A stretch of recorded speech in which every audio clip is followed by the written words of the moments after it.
The weight of silence. There was a boy named Ryan, quiet and withdrawn. People called him shy, but it wasn't shyness. It was exhaustion. He grew up in a household where love was rationed. Smiles were rare, and silence was safer than speaking. His parents didn't beat him, but their words cut deeper than any fist could. "Why can't you be like other kids? You'll never amount to anything." Those words hung in the air, settling into Ryan's mind like a toxic fog.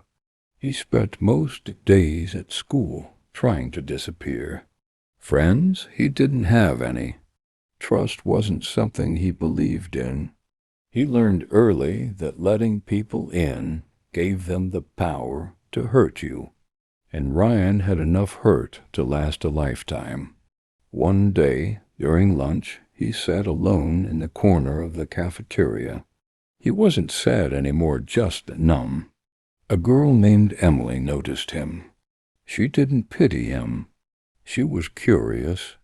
She sat next to him, and for once, someone didn't demand anything from him. She just sat there, quietly eating her sandwich. For weeks, she kept coming back. Eventually, they started talking. Slowly, Ryan opened up just a crack. Emily wasn't like the others. She didn't laugh at his insecurities or dismiss his pain. She listened. She became the only person who made him feel seen. But life isn't kind to people like Ryan. One afternoon, Emily didn't show up. He waited for her, thinking she might just be late. Days turned into weeks, and she never returned. Ryan heard rumors, something about her family moving away suddenly. It didn't matter. She was gone, and with her, the only light in his life disappeared. Ryan learned a harsh truth then. People leave, even the good ones. Years passed. Ryan grew older but not stronger. The weight of life pressed harder on him, and the silence that once protected him became a prison. He worked a job he hated, came home to an empty apartment, and tried to pretend he was okay. But deep down he wasn't. One night, sitting alone on his couch, he thought about Emily, about how, for a brief moment, he believed someone could care. He realized how little had changed.